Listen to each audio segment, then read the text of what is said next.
ভাণ্ডারের টাকা বা লক্ষ্মীর ভাণ্ডারের টাকা এখন আর মেয়েদের হাত খরচের টাকা নেই। সংসার বাবা শাশুড়ির সংসারই হয়, আর নিজের সংসারই হয়। সুখে থাকলে ভূতে কিলোয় আমার হয়েছে সেই অবস্থা। পরের মাসে আমার টাকা ঢুকছে।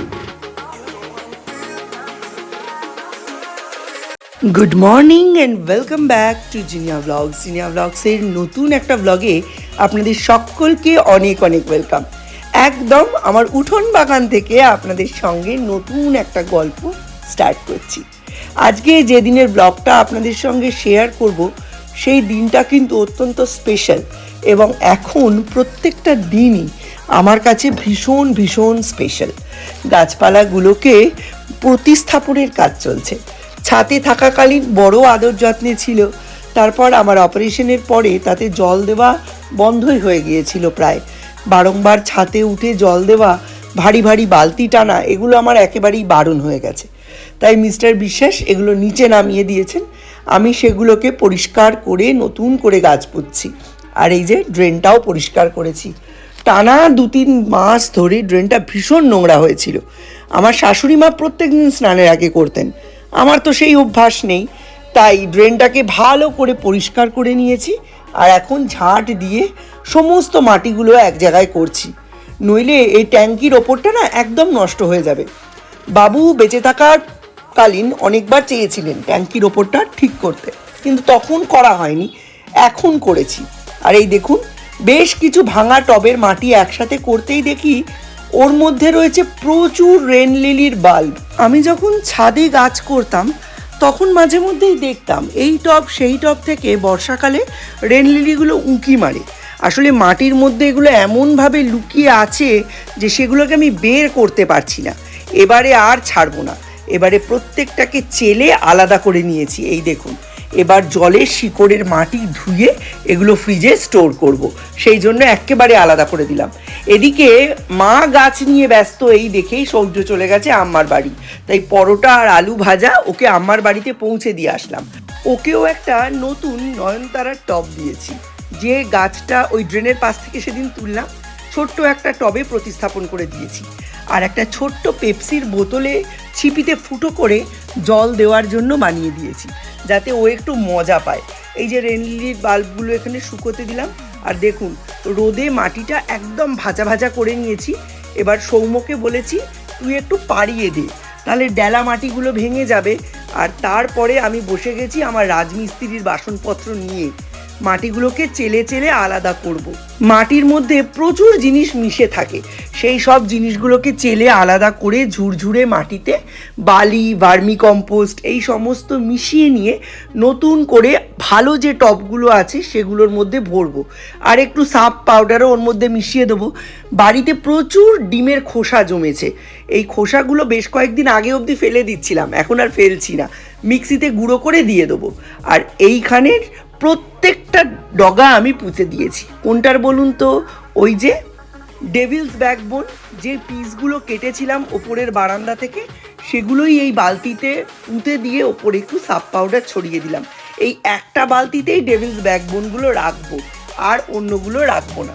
একটাতেই যা ঝোপ হয়ে যাবে 1 মাসের মধ্যে, দেখে আপনারা এই বালতিটা চিনতে পারবেন না। প্রত্যেকটার মাথাতেও একটু একটু করে সাপ পাউডার লাগিয়ে দিলাম। এই কাজগুলো মিস্টার বিশ্বাস থাকলে না হয় না। ওনার তো গাছ করার খুব একটা নেশা নেই, বাবুর কাছ থেকে এই নেশাটা আমি পেয়েছি। আর সৌর্য যখন ছোট ছিল, সৌর্যকে বাদ দিয়ে পুরো সময়টাই আমার এই গাছের পেছনেই কাটতো। বিশ্বাস করুন এখন দিনগুলো এত রঙিন, কিন্তু তা সত্ত্বেও এই গাছগুলো ফুল দিয়ে দিয়ে আরও রঙিন করে দিচ্ছে। জ্যৈষ্ঠ মাসের 6 তারিখ আজকে, ঘামে একদম ঝোল চপচপে হয়ে গেছি না। সুখে থাকলে ভূতে কিলোয় আমার হয়েছে সেই অবস্থা। বেশ ছাতে জিনিসগুলো শুকেছিল, এই যে নেমে এসেছে। এই দেখুন কি করেছি, এখানে 4টে টব, 2টো বড়, ঠিক আছে, আর 4টে ছোট টবে মাটি ভরে ঠিক করেছি। ওইখানে আরেকটা বড় টব দেখতে পাচ্ছেন, এই যে এটাতেও মাটি ভরে ঠিক করেছি। নাক চাপার 2টোর বেশি টব রাখবো না। সরস্বতী দিয়ে ওইখানে কিছু ডাল রেখে গেছে, ওইগুলো আবার সরস্বতী দিয়ে নিয়ে যাবে কালকে। আর এই যে সাদা সাদা দেখছেন, এগুলো হচ্ছে ডিমের খোসার গুঁড়ো, আজকে কম ছিল তাই কম দিয়েছি। এই ডালটা ফেলে দেবো, এটা রাখবো না, সরস্বতী দিকে দিয়ে দেবো। আর এইখানে সবগুলোতে আমি গাছ লাগাবো। 4টেই বোগেনভিলি লাগাবো, একটায় লাগাবো কামিনী, একটায় হাসনুহানা, আরেকটা দেখি কী লাগাই, মোগরা লাগাতে পারি, জেসমিন লাগাতে পারি, যে কিছু লাগাতে পারি। একটা পুরো ঝাঁট দিয়ে পরিষ্কার করেছি। এই জায়গাটা সরস্বতীদি ঝাঁট দিয়ে দিয়েছে। এগুলো সব শক্ত মাটি, মানে এগুলো কাঁকড়ের মতো হয়ে গেছে। এগুলো জল দিয়ে ভিজিয়ে শুকিয়ে চেলে প্রসেস করতে হবে, এগুলো আলাদা কাজ। আর এইখানটা পুরো ধুয়ে দিয়েছি। এখানে দুটো রোতে রাখা যাবে, আর এই দিকে দুটো রোতে রাখা যাবে। এখানে দুটো পাইপ আছে, এই পাইপ দুটোর সদ্ব্যবহার করতে হবে। একটা ফর মধুকামিনী আর একটা পারুল, বা হতে পারে অন্য কোনো ভাইন। এই একটা দুটো নাকচাপা আছে। এইটা থাকবে। এইটা কি করব এখনও জানি না। এটা রাখতেও পারি, নাও রাখতে পারি, ছোটও করে দিতে পারি। এবার দেখা যাক। টবের গাছ না, বেশি লম্বা হলে পরবর্তীকালে এই যে জ্যৈষ্ঠ মাসে পরবর্তীকালে কালবৈশাখী হবে, এই গাছ নিজেও পড়বে, অন্য গাছগুলোর টবগুলোকেও পড়ে যাবে, ভেঙে যাবে সব কটা। তাই এইগুলো এখন বর্ষাকালের মধ্যে ঠিক করতে হবে। তার মধ্যে দেখুন এই টবটা ভেঙে আছে, ওই টবটা ভেঙে আছে। আজকে তো 3খানা ভাঙা টব ফেললামই। এইগুলো সব ঠিক করতে হবে। এই বালতিটা প্লাস্টিকের ওখানে চলে যাবে, মাটিটাকে চেলে রেডি করতে হবে। প্রচুর কাজ রয়েছে। 7 মাসের কাজ আমার এখন 15-20 দিনের মধ্যে কমপ্লিট করতে হবে, কারণ এরপরে আবার অম্বুবাচী পড়ে গেলে এইসব কাজ খোঁড়াখুঁড়ি করা যাবে না। এখন 2:10 বাজে। এখন আমি জামা কাপড় কাচলাম, এবার এগুলো সব মেলবো। স্টোরি শুনতে শুনতে ব্লগটা এডিট করলাম, আর এখানে রান্না বসিয়ে দিয়েছি। এই যে মাংস হচ্ছে, আর এখানে ভাত। এই আজকে সিম্পল মেনু। আজকে আমার হাড়ে আর রস নাই যে আমি অন্য কিছু রান্না করব। অবস্থা খুবই খারাপ। রান্নাটা করছি খালি ছেলে দুটোর জন্য, নইলে আমি একা থাকলে রান্না করতাম না। আমার অত খিদেও নেই এখন, শুধু ঘুম পাচ্ছে। দেখুন কিরম টেনে বেঁধেছি, তাও দরদরিয়ে ঘামছি। 9টা টব রেডি করেছি, টোটাল কি 8টা। তাতে আমি 3টে নাইটি ছেড়েছি। এই দেখছেন অন্য নাইটি পরে আছি। ব্যাকটা আমি ভিডিওগুলো করেছি কারণ বোঝা যাচ্ছে না, মানে আমার ওইটুকুও সময় আমি পাইনি। কালকে রবিবার, মিস্টার বিশ্বাস থাকবেন, কোনো টবে হাত দেওয়া যাবে না। দেখলেই বলবে ফেলে দাও। এদিকে আমার হাতে রিপোর্ট করার মতো নাকচাপা তো রয়েইছে, প্লাস কামিনী রয়েছে, হাসনুহানা রয়েছে, 6টা বোগেনভিলিয়া রয়েছে, যেগুলো আমায় রিপোর্ট করতে হবে। আর আজকে অন্নপূর্ণার ভাণ্ডারের ফর্ম দিয়ে গেছিলো, তার একটা ছবি তুলে নিয়ে দীপ বসে বসে আমাকে কম্পিউটারে পুরো ডিবিটি লিঙ্ক করে দিল, আর কমপ্লিট হয়ে গেল। তার মানে পরের মাসে আমার টাকা ঢুকছেই। শোনা যাচ্ছে তো 2 মাসের টাকা দেবে, দেখা যাক কী হয়। ভাণ্ডারের টাকা বা লক্ষ্মীর ভাণ্ডারের টাকা এখন আর মেয়েদের হাত খরচের টাকা নেই। এই টাকাটা কিন্তু মেয়েদের সংসার খরচের টাকা হয়ে গেছে। মানে মেয়েরা নিজেদের থেকে, এমন অনেক জিনিস থাকে তো যেগুলো বড়রা কিনে দিচ্ছে না, আমি নিজে কিছু কাজও করি না, তাহলে আমার শখের জিনিস। তার মানে শখের জিনিস মানে সবসময় সেটা লিপস্টিক, কাজল নয়, শাড়ি নয়। শখের জিনিসের মধ্যে এই যে এরকম থাকে, জামা কাপড়ের র্যাক, টব, 4টে বোগেনভিলিয়া, এসব তো থাকে। তো এই সমস্ত জিনিস, কিংবা হাজব্যান্ডের জন্মদিনের সেলিব্রেশনের খাওয়া দাওয়া, হাজব্যান্ডের সাথে বিবাহবার্ষিকীর খাওয়া দাওয়া আমি অ্যারেঞ্জ করছি। যেমন দীপকে আমি কী টাকা দিয়ে খাওয়ালাম, ও ভালো রেজাল্ট করলো পরীক্ষায়, তারপরে জন্মদিন ছিল তার পরের দিন, এইসব টাকা দিয়েই তো খাওয়ালাম। তো এইসব জিনিসগুলো হচ্ছে মেয়েদের হাতের পাঁচ। তো যেটা লক্ষ্মীর ভাণ্ডার ছিল, অন্নপূর্ণা ভাণ্ডার হয়েছে, ওগুলো কিন্তু মেয়েদের হাত খরচের টাকা, মানে মেয়েদের ফুচকা খাওয়ার, ঝালমুড়ি খাওয়ার বা কাজল লিপস্টিক কেনার টাকা নয়। সেটা মেয়েদের হাত দিয়ে সংসারের উন্নতির টাকা। এখন আমার চপিং বোর্ডটা কিরকম ক্ষতবিক্ষত হয়ে গেছে। এটা অন্য সময় হলে মিস্টার বিশ্বাসকে বলতাম, এইটা আমি মানে অন্নপূর্ণা ভাণ্ডারের টাকা দিয়ে কিনবো একটা স্টিলের চপিং বোর্ড অ্যালং উইথ স্টিলের বেলনা। তাহলে কি হবে, ওর মধ্যে রুটিও বেলতে পারবো, সবজিও কাটতে পারবো, আর সাইডগুলো যেন গ্রুভ করা হয়। উডেন বোর্ডের একটা খুব অসুবিধা, এটা তখন বেশি ইউজ করতাম না, কিন্তু এই 3 মাসের ইউজে এর অবস্থা এরকম হয়ে গেছে। 1 কেজির ওপরে মাংস হলে আমার একটা প্রেশার কুকারের খুব দরকার, একটা 5 কেজির প্রেশার কুকার। সেটা টুকটুক করে কিনে নিতে পারি নিজের টাকায়। হঠাৎ ইচ্ছে হলো অনলাইনে একটা ভালো বিছানার চাদর কিনবো। সবসময় কি মিস্টার বিশ্বাসকে বলা যায়? ওনার ঘাড়ে তো এই পুরো দায়িত্বটা রয়েছে।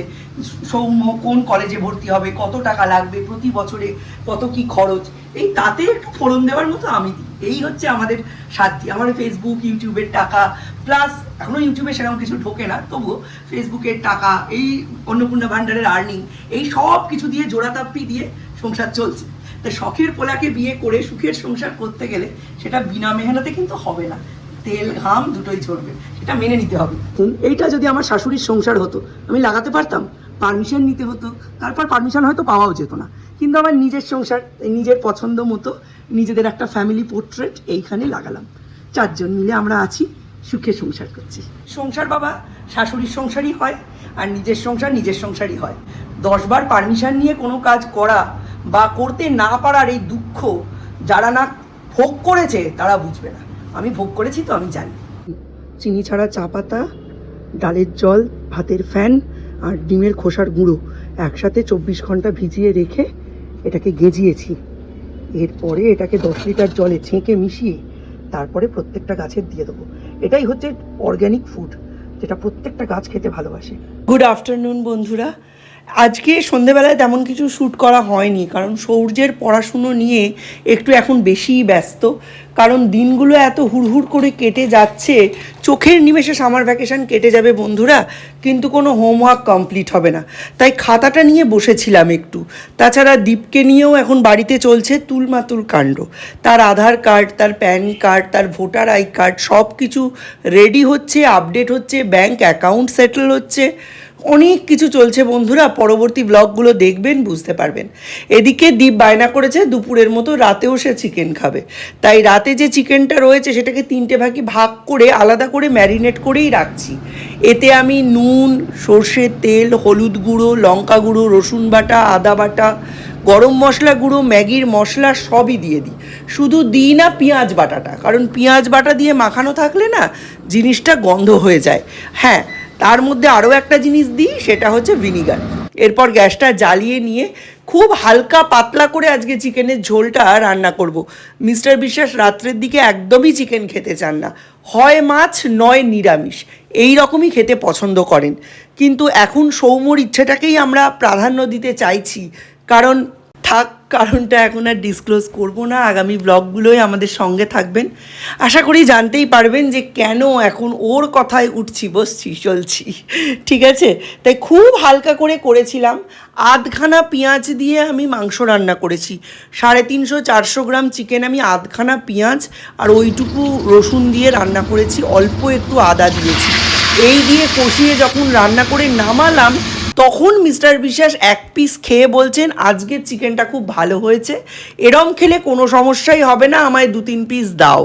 তখন ওনাকেও আবার দিলাম। ঝোলটা রিয়েলি মাছের ঝোলের থেকেও পাতলা হয়েছিল, এতটাই পাতলা হয়েছিল, এক গ্রাস মুখে তুলেই সৌম্য সৌর্য দুজনেই আমার চোখের দিকে তাকাচ্ছে। আমি আর কিছু বললাম না, বললাম খেয়ে নে, দুপুরবেলা কালকে ভালো করে কষা কষা করে বানিয়ে দেবো। জানেনই তো এখনকার বাচ্চাদের ব্যাপার, তারা লাল লাল, ঝোল ঝোল, তেল তেল, ঝাল ঝাল এই সমস্ত বিশেষণে আখ্যায়িত চিকেন ছাড়া খেতে চায় না। আর সৌর্যর হচ্ছে আরেক ঝঞ্ঝাট, তার তরকারি হতে হবে দাদার মতো, কিন্তু সে ভাত দিয়ে খাবে না, সে খাবে রুটি দিয়ে। সৌর্য রুটি খেতে প্রচণ্ড পছন্দ করে, তাই আমি ভাত যার জন্যেই করি, সৌর্যর জন্য আমায় রুটি করতেই হবে। সৌর্যকে জন্য পরপর রুটি করলাম। আরও একটা কাজ আজকে আমি করেছি, ভাতটা একটু কমই ছিল, তাই আমি নতুন করে আজকে আর ভাত বসাইনি, বাকিটা রুটি দিয়েই সেরে দিয়েছি।